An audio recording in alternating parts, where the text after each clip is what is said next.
আমি একজন লোককে চিনতাম নিউ ইয়র্কের এক মসজিদে, বেশ বড় মসজিদ, ম্যানহাটনের 96 স্ট্রিট, সেখানকার সবচেয়ে বড় মসজিদ।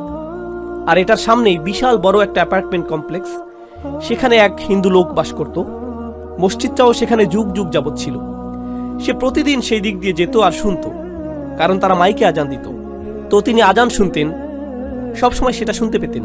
96 বছর বয়স। মসজিদে এসে বললেন, আমি মুসলিম হতে প্রস্তুত। 96 বছর বয়স। শাহাদা পাঠ করলেন। 2 দিন পর মারা গেলেন। 96 বছরের শিরক, 96 বছরের গাফলা। এরপর তিনি আল্লাহর কাছে ফিরে এলেন, সেটাই যথেষ্ট হয়ে গেল। সব পাপ মুছে ফেলা হলো, সকল মন্দ কাজকে ভালো কাজে পরিণত করে ফেলা হলো তার জন্য। ইন্না লিল্লাহি ওয়া ইন্না ইলাইহি রাজিউন। এটাই আল্লাহর দয়া, কারো প্রতি এটাই আল্লাহর ভালোবাসা।